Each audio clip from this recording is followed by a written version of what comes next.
Frequency Podcast Network. Stories that matter, podcasts that resonate.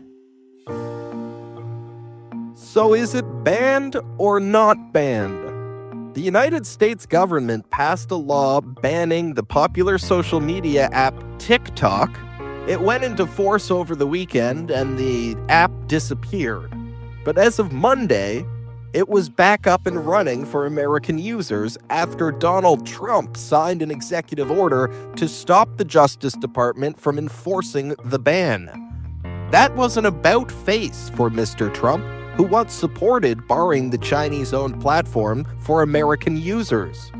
Now Trump is singing a new tune, and for the moment, millions of American TikTokers are allowed to keep posting and viewing content, even though the government says it's a massive national security threat to the United States.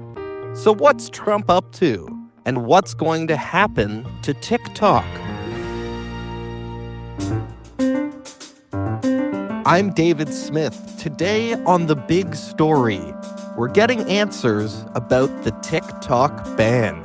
Helping us get to the bottom of this today is Carmi Levy. He's a Canadian tech analyst and journalist. Hi, Carmi. Great to be with you, David. Thanks so much for having me. Yeah, thanks for taking the time on such a busy day and a busy week. So the segment of this whole Trump inauguration story that we're looking at today is kind of a side angle to the whole play, but it is important. It's a platform that's used by 170 odd million Americans every day. We're talking about TikTok and the TikTok ban, or is it a ban? So, Carmi, as I understand it, the TikTok ban was legislation passed under the Biden administration. Then there was a court challenge. Last week, the court ruled against TikTok and upheld the ban. It went into effect and the app did go dark for some users over the weekend. But then yesterday, after his inauguration, President Trump reversed it? Or can you walk us through what happened there? Yeah, so it's known as the Protecting Americans from Foreign Adversary Controlled Applications Act, or PAFACA. And basically, it's a law that was enacted by the Biden administration last April. It received bipartisan support. So Democrat, Republican, doesn't matter. They all wanted this in place. And the reason being is that we know that TikTok is a Chinese-owned application. ByteDance is the company that owns them, and they are Chinese-based. And we know that Chinese companies must sign a deal with the Chinese government that if the government comes calling, asking for data that is collected by these companies, they must provide it. There's no negotiation. They can't say no. This is the deal they make in order to have the right to do business in China. Now, ByteDance all along has denied that it has ever signed such a deal, that it would ever hand over the data, or that it's even been asked. But we've seen reporting, particularly from the Wall Street Journal, that suggests very strongly that there is evidence that Chinese government officials at various points have had access to end user data. And we know that the app itself, compared to other social media apps out there, and every app does collect data, of course, but TikTok is what's known as an aggressive data harvester, collects more information from other parts of the device. And of course, we know that the Chinese government uses mass data surveillance to achieve its geopolitical aims. They use it to, of course, control their own people. But of course, 170 million Americans soaking up that much data from that many phones would give the Chinese government reason to, think. So the U.S. government has been concerned about this kind of surveillance for a long time and wanted to use TikTok as an example, because TikTok is the largest, most popular example of a Chinese app. And so it became essentially the government's whipping boy. What changed as we got down to the election, and of course, as Inauguration Day approached, is that Donald Trump, who originally started this back during his first administration, he in fact signed an executive order in 2020 ordering the company to sell itself or be at risk of a shutdown. The government would order them to shut down if they didn't sell themselves to an American company. He had a change of heart during the election campaign last year. His campaign used TikTok to share videos that ultimately resonated with younger voters, particularly younger male voters. And so now, all through the campaign, Trump has been trumpeting TikTok as he now likes the app. He wants to save the app. And so that what happened was that this law was in place. Donald Trump can't get rid of the law, couldn't do it before, can't do it now, but he could make a promise saying, hey, when the deadline is the day before I'm president, but when I am president, I'll sign an executive order, buy you some more time to find an American buyer, and at least you can keep the lights on in the interim. So that's why we saw that flip-flop. It went dark because they didn't want to be in violation of the law, but then Donald Trump made statements early Saturday morning saying the executive order is on his docket and he will save the company. And so they felt emboldened. They received reassurances that they would not be prosecuted if they flipped everything back on, which is why TikTok came back on before Donald Trump assumed the White House, which is kind of where we're at now, is that now that he has signed the executive order, the company has another 75 days until April 5th to find a buyer, or we're right back where we started, where if they don't find a buyer, the law, which Donald Trump cannot make go away, will force them to shut themselves down again. And this time there will be no extension because there is no such provision in the law. Right. So Trump hasn't reversed the ban. He hasn't canceled it. What he did amounts to hitting the pause button. I actually have some of the text of the executive order here in front of me. It says, I hereby order the Attorney General not to take any action on behalf of the United States to enforce the act for 75 days from the date of this order to permit my administration an opportunity to determine the appropriate course of action with respect to TikTok. End quote. So what do you think that means? What would an appropriate course of action be with respect to TikTok? What kind of other options might there be out there? President Trump is looking to buy himself and the company enough time to find a buyer. That's really what this is all about, is that TikTok, the company, did not want to sell itself. When the law went into effect last April, when it was signed into law, ByteDance said, we don't want to sell. And the Chinese government said, we will not allow ByteDance to sell its American operations. And so I think they were almost engaged in a high-stakes game of brinkmanship with the U.S. government. And TikTok did not actively seek a buyer. There were no negotiations for it. Lots of rumors about who might be kicking the tires, but no one actually sat down and tried to negotiate a deal in advance of the January 19th deadline. And so essentially what happens now is, now that there's a new president in town, Donald Trump gets to orchestrate that, gets to get the possible buyers around the table, gets to negotiate things like how much money will change hands, what technology will and will not be included in an eventual deal, because we know Chinese government won't allow the algorithm to be included in any sale. Which means that whoever buys the company better have the technology chops to create a new one.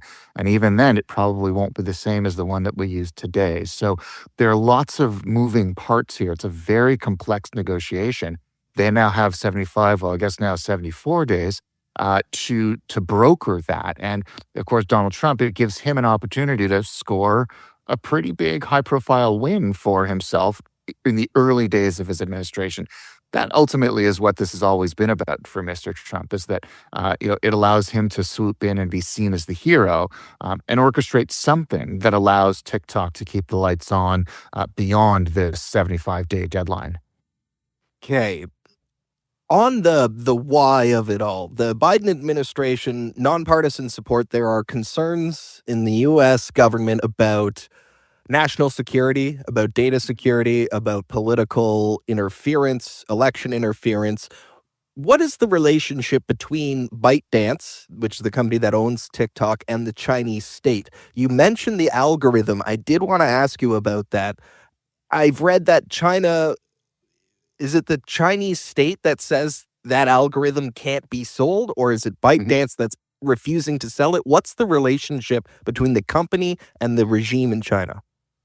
ByteDance doesn't want to be seen as an agent of the Chinese government. And so whenever asked in North America about their relationship, they'll say very clearly, we're not in bed with the Communist Party of China. We're not at the bidding of the Chinese government.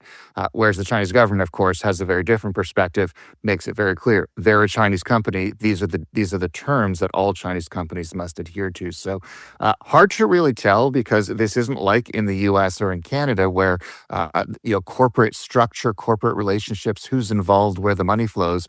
It's a lot easier to track that. And I say this as a journalist, it's what I do.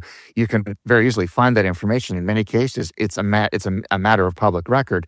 In the case of TikTok and ByteDance, that is not the case at all. So very opaque, not transparent at all. And ByteDance wants you to believe that the American operation, TikTok US, is separate and distinct from the rest of the company.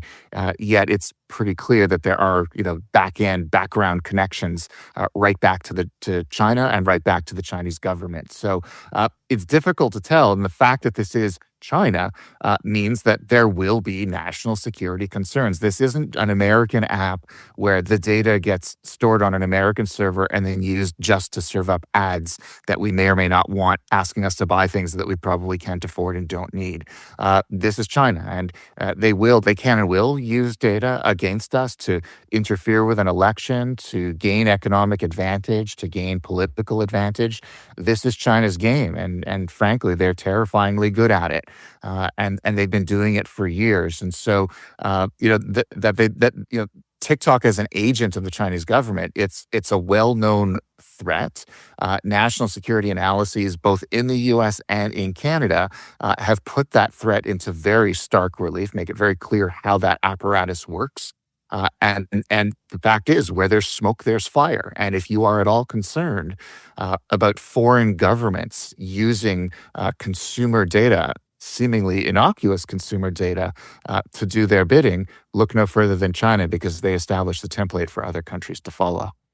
What is so important about TikTok's algorithm? I read one analysis piece where the author suggested if the algorithm is not sold to a U.S. entity looking to buy the American operations, if that sale doesn't come with the algorithm, there's not much of a point in doing the sale, because the algorithm is central to some of those concerns about national security. Can you walk us through that? Yep, that's an entirely valid point to make. And think of the algorithm as the secret sauce of TikTok. It's what makes TikTok as special as it is. And the algorithm in this case, it tries to guess what you want to watch next. And so anyone who's ever used TikTok, you pick up your phone, you think you're going to watch one or two videos, but next thing you know, 3 hours have gone by because you've been watching one after the other after the other. And what the algorithm is doing, it's taking information from all parts of the app, from the phone, all sorts of cues based on your activities on your device.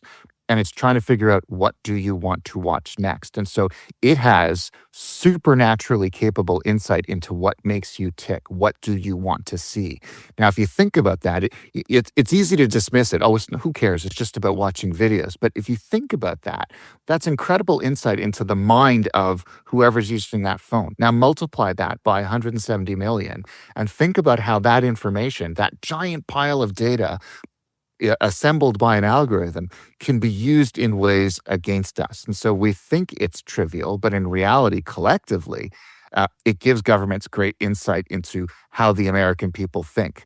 And it also allows them to perhaps sway them to think in ways they want them to think. And so the algorithm is really the engine that drives this entire data surveillance apparatus. And so on the one hand, if an American company buys TikTok and the algorithm doesn't come along with it and everything gets firewalled from China, that addresses a lot of the national security concerns that we've been talking about for years around TikTok. The flip side, though, is that TikTok, the app, probably won't be as good at picking what you are going to want to watch next, because it won't be as good at tracking your information, at storing that information. And so it might be safer from a national security perspective, but it'll probably be a lousier experience for end users, which means they may not want to use it at all by the time April comes around and an American company does, in fact, buy them, if they do buy them.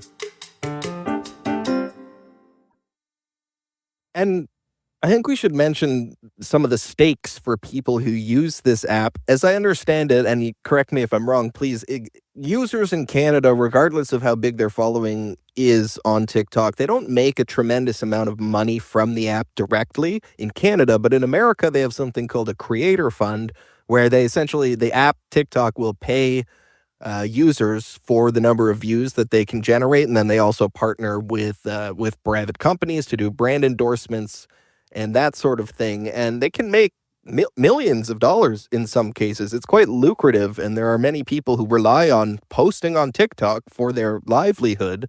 And if the app were banned, those people would effectively lose their main source of income. Is that correct?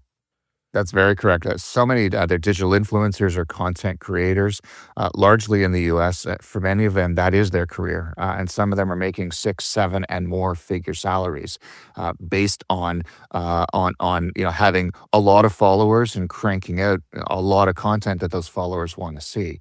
And so where they get the revenue from is twofold. On the one hand, they will get it from serving up videos that have ads attached to them that hundreds of thousands or millions of people will see. So advertisers will pay a premium for that. And if you are part of the Creator Rewards program, you will be able to receive a percentage of that based on your follower base. You'll also be able to make money by scoring deals with advertisers who want to deliver their message to your followers. So if you are, say, a beauty influencer, then advertisers who maybe sell makeup or beauty regimes or spas might be interested in collaborating with you on campaigns that deliver ads specifically to your audience, or include product placements and other forms of promotion within the content itself.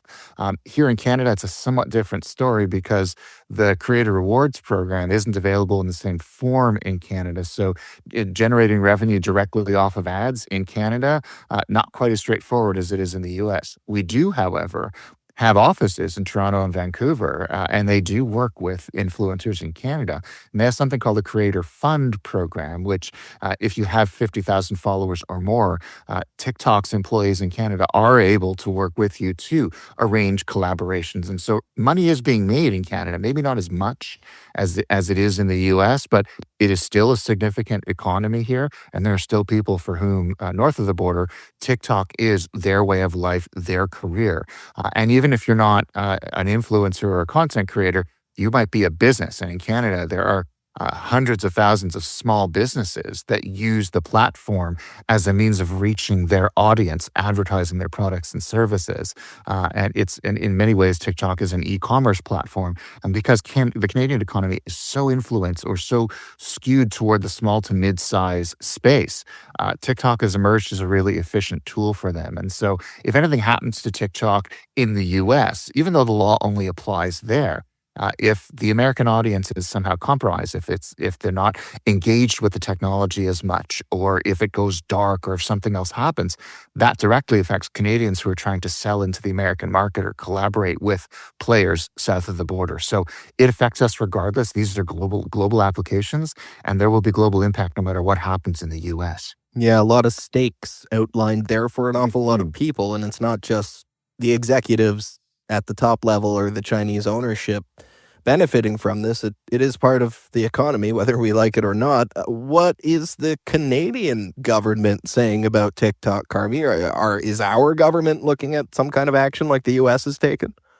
They haven't said anything directly as the clock ticked down to the January 19th deadline, and certainly as Donald Trump has taken office, they're largely focused on other issues, like a potentially impending trade war. And so there is no official Canadian government position on what's happening with TikTok in the U.S.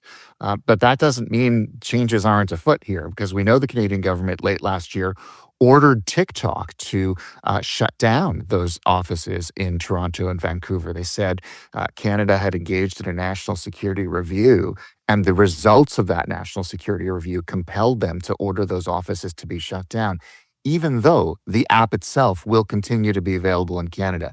There is no law in Canada on the books, similar to the one in the US, that will force the company to sell itself to a non-Chinese owner. So Canadians will still be able to use the app going forward. What might happen, though, is they might lose access to the support of those offices. If you're a digital influencer and you're working with a TikTok employee in Canada, to maybe create an advertising campaign or a promotion, or if you're a business and you want to craft new ads. There are 700 employees in Canada who are working directly with Canadians to make that happen. And the company is challenging that in Canada. They've sued the federal government to stop the shutdown. So for now, those offices remain functional.